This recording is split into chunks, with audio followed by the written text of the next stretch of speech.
Let us pray in the name of the Father, and of the Son, and of the Holy Spirit. Amen. O Jesus, through the Immaculate Heart of Mary, I offer you my prayers, works, joys, and sufferings on this day for all the intentions of your Sacred Heart, in union with the holy sacrifice of the Mass throughout the world, in reparation for my sins, for the intentions of all my relatives and friends, and in particular for the intentions of the Holy Father. Amen.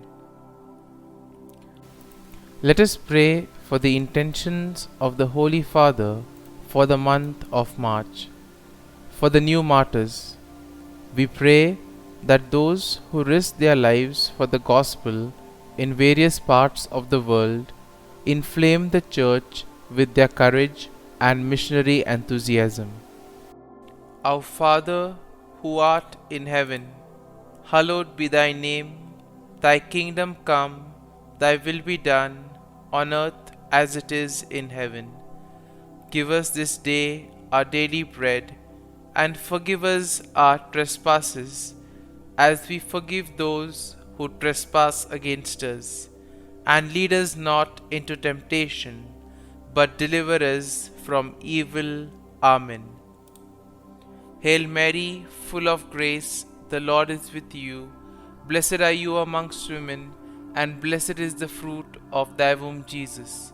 Holy Mary, Mother of God, pray for us sinners, now and at the hour of our death. Amen. Glory be to the Father, and to the Son, and to the Holy Spirit, as it was in the beginning, is now, and ever shall be, world without end. Amen. My dear friends, as we gather in the presence of the Lord, as we begin this new day, first and foremost, let us thank the Lord for giving us this opportunity to spend this time with Him. Let us also thank the Lord for waking us up this morning, for giving us a good night's rest, for keeping us safe and sound, and most importantly, for giving us good health of peace and mind. But we see that many a times we are caught up with our own busy schedule, and because of this we sometimes tend to forget, or sometimes we don't see the presence of the Lord in our lives. The Lord works in our lives through various ways, through events, through people, through situations, etc.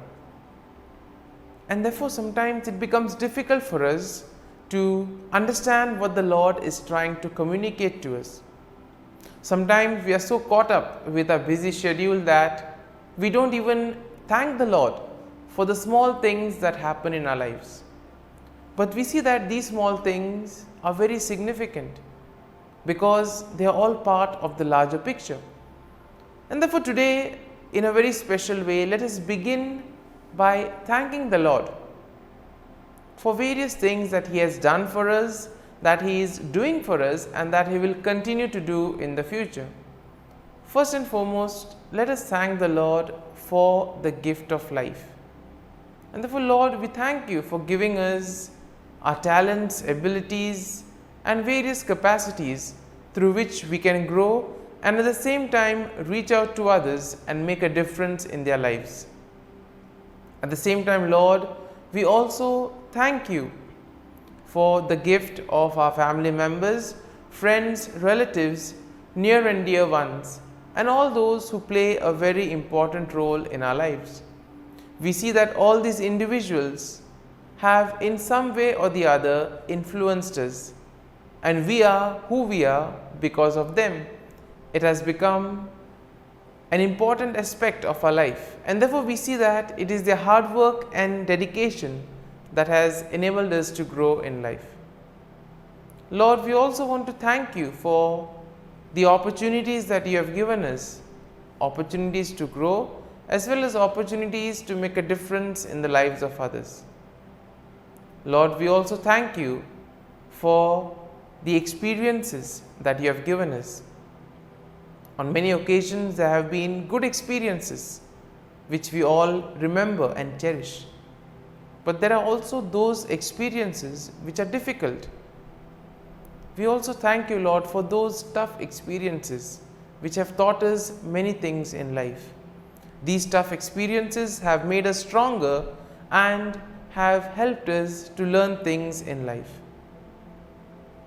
And therefore, Lord, we also continue to pray for all those who have asked us to pray for them. And at this time in the morning offering, we also offer up their prayers, people whom we may know, those who may have asked us to pray for them. And let us close our eyes at this moment. And let us take this opportunity to thank the Lord. Let us praise the Lord for giving us good health, for keeping us in His love. We see that at every moment His gaze is on us. He loves us and therefore He is keeping a watch. He protects us at every step of the way. The Lord never abandons us. When we are in difficulties, when we are faced with challenges, it is He who helps us, who gives us the strength to overcome those challenges. And therefore, Lord, we thank you and praise you. And Lord, we ask you that whatever we may do today, you may remain with us. You may show us the way, that our words, deeds and actions may in a way reflect your love, mercy and joy to the world around us. And therefore, my dear friends, let this day be a day of joy and blessings in the name of our Lord Jesus Christ. And in a way, we see that today we shall reflect on Psalm 55.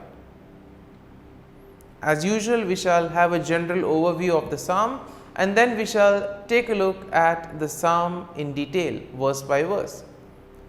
Now, Psalm 55 we see is a psalm of lament that is attributed to David, and this psalm expresses his distress and despair in the face of betrayal by a close friend. And in today's world, we see that this is quite an emerging theme, since everyone is becoming individualistic, and because of the competitive nature of today's world, betrayals are quite common. And therefore, those who have been through this experience will be able to relate to what David feels in this Psalm 55. Now, the psalm is structured in three parts. First part is a plea for God's help, that is verses 1 to 8. Then you have a description of the situation that has caused the distress of David, and this we find in verses 9 to 15. And finally, we have a renewed plea for God's help and a declaration of trust in the God, and this happens in verses 16 to 23. And therefore, overall, Psalm 55 expresses David's distress, and this psalm highlights the importance of turning to God in times of troubles and also expressing one's fear and anxieties to Him. We know that the Lord is always there. He protects us, He guides us, and therefore it is important for us to turn to Him. In times of difficulties, in moments of distress, tell Him what is happening to us, and He will be there to guide us and save us. And therefore, the psalm also expresses hope and confidence that come from trusting God's faithfulness and justice, even in the face of betrayal and deceit. And therefore, let's take a look at this psalm in the three parts as we have mentioned earlier. Now, in the first part of the psalm, David pleads for God's help in his distress. And in verses 1 to 3, we see that David asks God to hear his prayer and not to ignore his cry for help. And therefore, David expresses his fear and anguish. In verse 4, he says that his heart is in anguish within him, and the terrors of death have fallen upon him. In verses 5 to 8, David then goes on to describe his desire to escape from his troubles, asking God to give him wings like a dove so that he can fly away and find rest. Moving on to the second part of the psalm, we see that David describes the situation that has caused this distress, and the cause is the betrayal by a close friend. So in verses 9 to 11, David laments the treachery of his friend whom he has trusted and confided in. But we see that this friend of David has turned against him. And therefore in verses 12 to 15, David describes the violence and deceit of his enemies who have plotted against him and who have no fear of God. And therefore we see that in this second part, when David describes the situation, I think those who have undergone such situations will be able to relate the anguish, the anxiety and the fear that one goes through in such situations. But we need to know that the Lord is with us, the Lord will be there to guide us and protect us. And finally, moving on to the third part of the psalm, we see that David renews his plea for God's help and he expresses his trust in God. Now in verses 16 to 18, David calls upon God to save him, and he expresses his confidence that God will surely hear his prayer. Now in verses 19 to 21, David asks God to bring judgment upon his enemies, and he also expresses his confidence that God will do so because of their wickedness. And then we see in verses 22 to 23, David encourages himself to trust in God and to cast his burden upon him, knowing that God will sustain him and God will allow the righteous to be moved.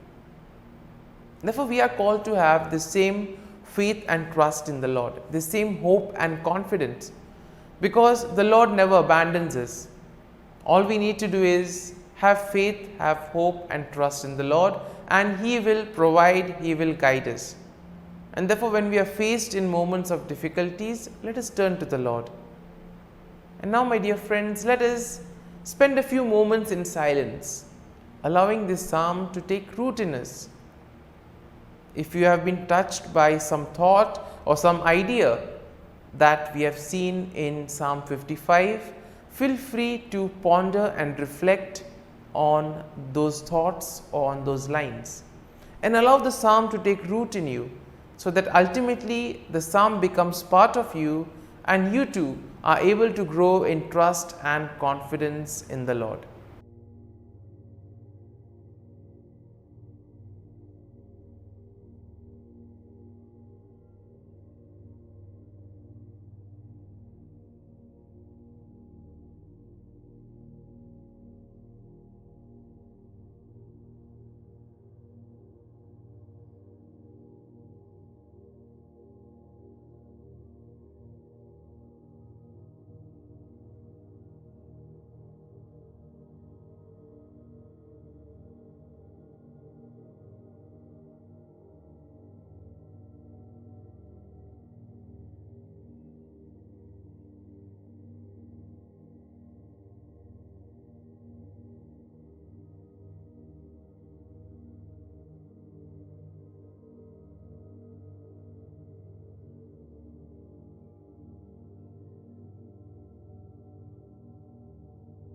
Prayer to Saint Michael the Archangel for protection.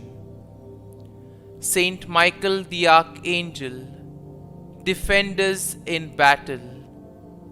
Be our defense against the wickedness and snares of the devil.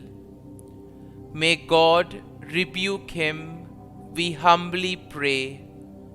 And do thou, O Prince of the heavenly hosts, by the power of God, thrust into hell Satan and all the evil spirits who prowl about the world, seeking the ruin of souls. Amen. act of adoration.